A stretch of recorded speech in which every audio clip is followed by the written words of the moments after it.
सात्विक थाली. तुम्हाला माहिती आहे का हो, सात्विक थाली म्हणजे काय? घरचं सर्व जेवण हे सात्विक असतं.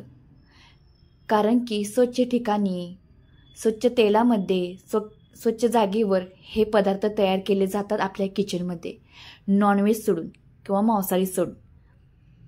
तर आपण आज सात्विक थाली तयार करणार आहोत. त्यासाठी हे घेतल्यात बाजारातून आणलेल्या ताज्या भेंड्या, आणि ह्या भेंड्या आता एका चाळणीमध्ये काढून स्वच्छ धुवून घेणार आहोत. तर ह्या भेंड्यापासून आपण मसाला भेंडी तयार करणार आहोत. खूप छान टेस्टी ही भेंडी लागते. तर ह्यामध्ये घातलेले पदार्थ, वस्तू तुम्ही लक्षात ठेवा आणि अशा पद्धतीने मसाला भेंडी नक्कीच तयार करा.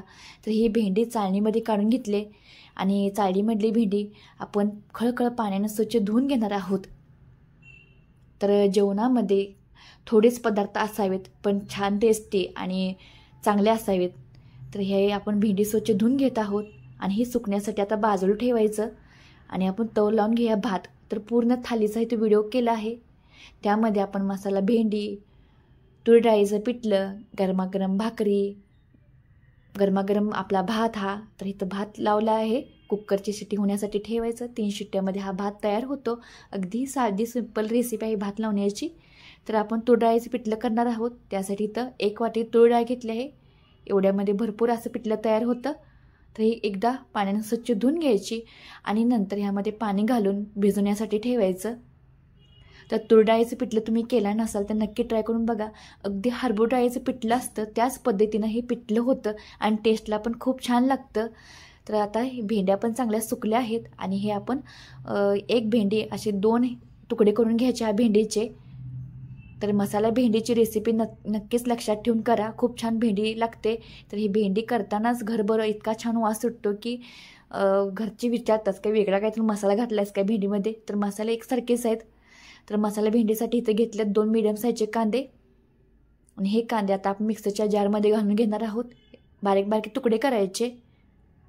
लसूण घेतला आहे, 4-5 पाकळ्या लसूण वापरायचा. तर हे आपण मसाला भेंडीचा मसाला तयार करून घेत आहोत. हे तुकडे केलेले कांद्याचे ह्या जारमध्ये घालून घ्यायचं, भांड्यामध्ये घालून घ्यायचं. इथं लसूण आहे, थोडा लसूण इथं पिठल्यासाठी ठेवला आहे. काजूचे एक 5-6 तुकडे आणि 1 इंच आलं आणि हे सर्व माल मसाला घालून मिक्सरच्या भांड्यामध्ये बारीक करून घ्यायचा. एका छोट्या पाटीमध्ये काढून घेतल्यात भेंड्या आणि ह्या भेंड्यामध्ये घालायचा हा मसाला आपण जो करून घेतला आहे मिक्सरमध्ये. तर थोडंसं पाणी घालायचं प्युरी होण्यासाठी आणि ही प्युरी आता ही सर्व ह्या भेंडीमध्ये घालायचं. तर थोडाच मसाला वापरून ही मसाला भेंडी तयार करणार आहोत. स्पायसी लागत नाही. तर आपण तयार करत आहोत सात्विक थाली. तर माझ्या आणि माझ्या मैत्रिणीचं बोलणं चालू होतं की तुमच्या घरामध्ये आजारी कमी पडतात का बरं. तर मी म्हणले आमच्या घरामध्ये तर मी डेटॉल वापरत नाही. तर आमच्या जेवण हे सात्विक असतं किंवा चांगलं असतं. रोजच्या रोज भाजी आमटी हे व्यवस्थितच असते. तर ज्या घरामध्ये जेवण चांगलं असतं, चांगलं होत असतं, जी स्त्री जेवणाचा कंटाळा करत नाही, त्या घरामध्ये कधीच लोक खूप कमी आजारी पडत असतात. कारण की त्या स्त्रीचं जेवणामध्ये भरपूर लक्ष असतं. ती जेवण चांगलं करण्याचा प्रयत्न करत असते. तर हे तुम्हाला म्हणणं पटलं असतं तर नक्की मला कमेंट करून सांगा. तर शेगडी ठेवली आहे कढई थोडीशी गरम झाल्यानंतर त्यामध्ये घालायचं 3-4 चमचे तेल, जिरे घालायचं. जिरे चांगलं तंटून उड्या मारायला लागलं की त्यामध्ये घालायचा मसाला आपण मॅरिनेट करून ठेवलेली भेंडी आणि भेंडी घ्यायची परतून यामध्ये. तर जास्त उशीर लागत नाही भेंडी तयार करण्यासाठी. ह्यामध्ये पाण्याचा 1 थेंबसुद्धा घालायची गरज नसते. अशीच ही भेंडी चांगली तेल सुटोस्तर भाजून घ्यायची आणि मग 2-3 मिनटामध्ये ही भेंडी तयार होत असते. तर झाकण लावून हे आता भेंडी आपण शिजण्यासाठी देऊया. हिथं आपण पिठल्याची तयार करून घेऊया. तूर डाळ पण चांगली फुगली आहे. पाणी घालून घेतले. हे पिठलं सुक्कं करायचं आहे त्यामुळे कांद्याचा जरा जास्त वापर करायचा म्हणजे पिठलं चांगलं लागतं. तूर डाळीचं असू दे किंवा हरभरा डाळीचं. तर इथं आपण भेंडी थोडीशी परतून घेऊया. खाली जराशी चिकटते कारण की ह्यामध्ये मसाला घालून घेतला आहे पण ओलसर. आणि हे चांगलंच आपण मिक्स केल्यानंतर आणि थोडा वेळ झाकून ठेवायचं. तर भेंडीचं तर काम झालं आहे इथं. आता आपण करून घेऊया पिठलं. तर पिठलं करायचं आहे म्हटल्यानंतर तूर डाळ हे मिक्सरला बारीक करून घ्यायची. तर भिजत घातल्यानंतर बघा तूर डाळ चांगली फुगली आहे. तर तुम्हाला जास्तच भरडी किंवा फडफडीत असं पिठलं पाहिजे असेल तर तुम्ही पाणी काढून हे तूर डाळ नुसता मिक्सरला बारीक करून घ्या. एकदम सळसळीत असं फोडीव पिठलं होतं, त्या पद्धतीने होतं. तर मला थोडंसं घटसर पाहिजे होतं म्हणून ह्यामध्ये पाणी ठेवलं आहे आणि अशा पद्धतीने बारीक करून घेतलं आहे. तर गॅस चालू करून त्यावर ठेवूया कढई. कढईमध्ये घालूया तेल फोडणीसाठी.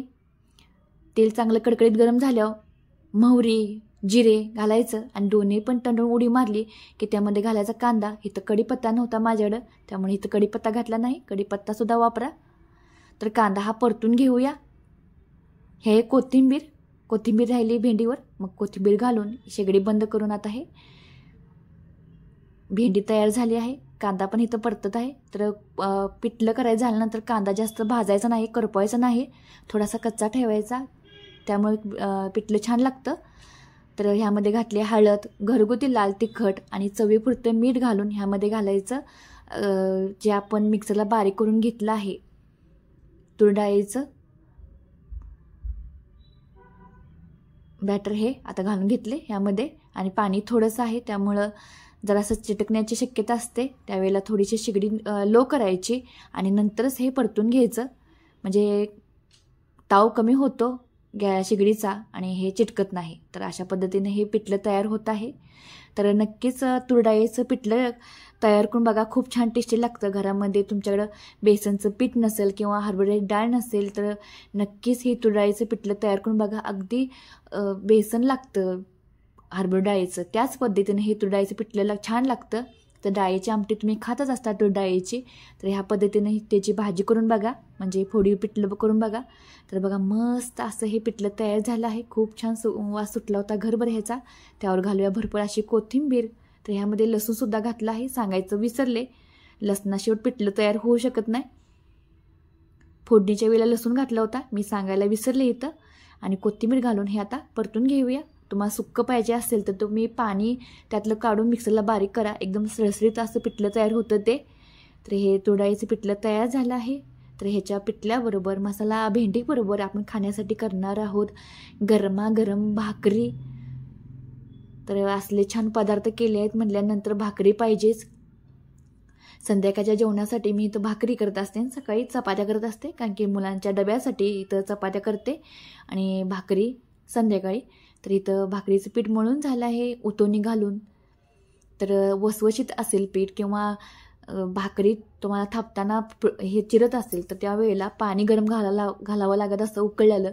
तर थप थप अशी भाकरी थापून घ्यायची. तवा चांगला कडकडीत गरम झाला असतो आणि त्या तव्यावर थप पद्धतीने भाकरी टाकून त्यावर पाणी सोडायचं, त्यावर येतो आवाज चर दिशी ना.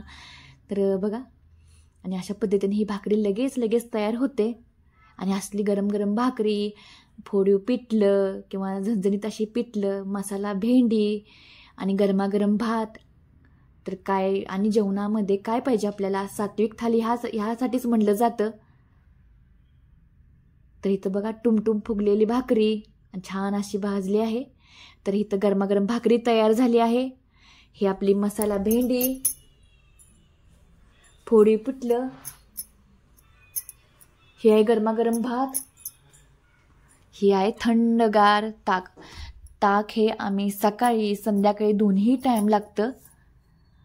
ताकाशिवाय आमचं जेवण तयार होत नाही, म्हणजे जेवण पूर्ण होत नाही. तर थाली करून घेऊया ह्या सात्विक थाली. तर त्यामध्ये घातले मसाला भेंडी, हे पिठलं विशेष तयार केलेलं पिठलं आहे, हे तूर डाळीचं पिठलं आहे घट्टसर असं.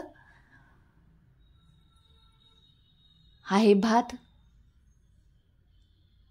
ज्या स्त्रियांचं जेवणाची चांगली कला असेल तर त्यांचे मिस्टर त्यांच्या मुठीत असतात, हे तुम्हाला वाक्य पडत असले तर नक्की मला कमेंट करून सांगा, हे खरं आहे का. ज्या स्त्रियांना जेवण करायचा कंटाळा नसतो त्यांचे मिस्टर कधीच बाहेर जेवायला जात नाहीत, घरीच जेवायला आवडतं त्यांना. तर ही थाली तुम्हाला कशी वाटली ते नक्की मला कमेंट करून सांगा. आणि माझे व्हिडिओ बघायला तुम्हाला आवडत असेल तर माझ्या चॅनेलला लाईक करा, शेअर करा आणि सबस्क्राईब करा. तर ही गरमागरम थाली तयार झाली आहे. ही आपली साधी सिंपल सोनाली किचनमधली थाली कशी वाटली तेही मला नक्की कमेंट करून सांगा. आणि असंच आपलं चॅनेल पाहत राहा. धन्यवाद.